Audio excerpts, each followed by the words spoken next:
내가 율법이나 선지자를 폐하러 온 줄로 생각하지 말라. 폐하러 온 것이 아니요 완전하게 하려 함이라. 진실로 너희에게 이르노니 천지가 없어지기 전에는 율법의 1.1획도 결코 없어지지 아니하고 다 이루리라. 그러므로 누구든지 이 계명 중에 지극히 작은 것 하나라도 버리고 또 그같이 사람을 가르치는 자는 천국에서 지극히 작다 일컬음을 받을 것이요 누구든지 이를 행하며 가르치는 자는 천국에서 크다 일컬음을 받으리라. 내가 너희에게 이르노니 너희 의의가 서기관과 바리새인보다 더 낫지 못하면 결코 천국에 들어가지 못하리라. 옛사람에게 말한 바 살인하지 말라. 누구든지 살인하면 심판을 받게 되리라 하였다는 것을 너희가 들었으나 나는 너희에게 이르노니 형제에게 노하는 자마다 심판을 받게 되고 형제를 대하여 라가라 하는 자는 공회에 잡혀가게 되고 미련한 놈이라 하는 자는 지옥불에 들어가게 되리라. 그러므로 예물을 제단에 드리려다가 거기서 내 형제에게 원망 들을 만한 일이 있는 것이 생각나거든. 예물을 제단 앞에 두고 먼저 가서 형제와 화목하고 그 후에 와서 예물을 드리라. 너를 고발하는 자와 함께 길에 있을 때 급히 사화하라. 그 고발하는 자가 너를 재판관에게 내어주고 재판관이 옥리에게 내어주어 옥에 가둘까 염려하라. 진실로 네게 이르노니 네가 한 푼이라도 남김없이 다 갚기 전에는 결코 거기서 나오지 못하리라. 오늘 본문에서 예수님은 율법을 폐하러 오신 것이 아니라 완성하러 오셨다라고 선언하십니다. 주님은 단순히 형식과 규정을 지키는 종교적 삶이 아니라 하나님의 사랑을 전하는 성도의 삶으로 우리를 부르시죠. 그렇다면 우리를 성도로 부르신 예수님은 어떤 분이십니까? 첫째로 예수님은 율법을 완성하신 하나님의 아들이십니다. 본문에서 예수님은 율법을 폐하러 온 것이 아니요 완전케 하러 오셨다고 말씀하시죠.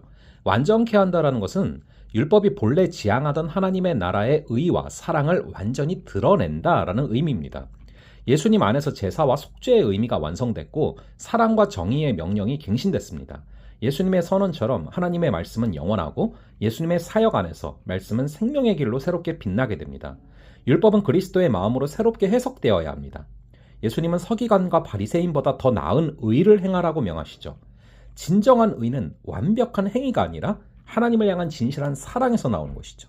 사랑하는 여러분, 율법을 완성하신 예수님은 우리에게 새로운 기준을 주셨습니다. 그것은 사랑의 깊이로 판단되는 기준이죠. 주의 마음을 품을 때 율법은 부담이 아니라 생명의 길이 될 줄로 믿습니다. 성도된 우리가 예수 그리스도의 사랑으로 살아갈 때 깨어진 세상이 회복되고 그리스도께 나오는 은혜가 전해질 줄로 믿습니다. 둘째로, 예수님은 분노의 뿌리를 회복하시는 사랑의 주님이십니다. 오늘 본문에서 예수님은 살인하지 말라는 십계명의 명령을 인용하시며 다른 사람을 향한 분노가 살인의 근원이다라고 가르치시죠. 예수님은 내면을 보십니다. 그분은 상처를 주는 말, 경멸의 눈빛, 조롱과 무시 속에 숨은 분노까지 죄로 보십니다. 형제를 향한 욕설은 단순한 언어가 아니라 상대의 존재를 무가치하게 만드는 마음의 살인이죠. 제자는 단지 분노를 억누르는 자가 아니라 분노의 뿌리를 하나님의 사랑으로 다스리는 자입니다. 사랑하는 여러분, 우리는 종종 분노를 정당한 이유로 포장하지만 그 안에는 자존심과 상처, 비교와 두려움이 숨어 있습니다. 그러나 예수님은 십자가에서 우리를 향한 하나님의 진노를 대신 받으심으로 그 분노의 고리를 끊으셨습니다. 이제 우리는 분노에서 자유로워야 합니다. 삶의 자리에서 십자가 사랑을 기억하며 믿음으로 굳게 서는 성도가 되기를 소망합니다. 마지막으로 예수님은 화목의 길로 우리를 초대하십니다. 오늘 본문에서 예수님은 예배보다 화해를 먼저 행하라고 명하시죠. 성도가 예배보다 우선해야 될 것은 다른 사람과의 불화를 해결하는 일입니다. 이 말씀은 단순한 도덕적 권면이 아니라 하나님 나라 백성의 삶의 질서를 세우는 명령입니다. 하나님께 용서받은 자는 반드시 용서를 베푸는 자로 살아야 합니다. 주의 가르침처럼 성도는 심판이 임하기 전에 화해의 길을 택해야 합니다. 예수님은 단절된 관계를 회복시키는 분이십니다. 십자가는 분노와 미움이 끝나고 화목과 용서가 시작되는 자리입니다. 그 은혜를 경험한 성도는 더 이상 상처를 품지 않고 용서를 흘려보내야 합니다. 삶의 자리에서 다른 사람을 미워하는 마음, 풀지 못한 감정이 있다면 주님의 말씀을 기억하며 화목하는 성도가 되기를 바랍니다. 예수님은 율법을 완성하신 분이십니다. 그분은 사랑으로 율법을 완전케 하셨죠. 살인하지 말라는 명령은 단지 범죄를 금하는 것을 넘어서서 관계 속에서 사랑을 회복하라는 부르심입니다. 주님은 분노의 뿌리를 다루시며 우리를 화목의 사랑으로 부르십니다. 참된 의는 마음의 변화와 사랑의 실천입니다. 혹시 우리 마음속에 해결되지 못한 분노나 관계의 단절이 있습니까? 주께서 주신 화목하라는 명령은 부담이 아니라 은혜로의 초대입니다. 그 길에서 우리는 하나님 나라의 참된 의의를 경험하게 되는 것이죠. 그 사랑의 길을 따라 예수님 안에서 평화의 사람으로 살아가는 저 여러분 되기를 간절히 바랍니다. 잠시 기도하겠습니다.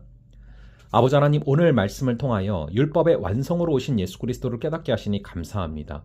예수님께서 율법을 완성하신 하나님의 아들이심을 믿게 하여 주시고, 특별히 예수 그리스도께서 분노의 뿌리를 회복하시는 사랑의 주님이시기에 우리의 마음의 분노까지도 주께 내어드리고 주께서 치유하시는 역사를 경험케 하여 주시옵소서. 그리하여 우리 주님께서 그러신 것처럼 화목의 길로 걸어가는, 화해의 길로 걸어가는 우리가 되게 하여 주시옵소서.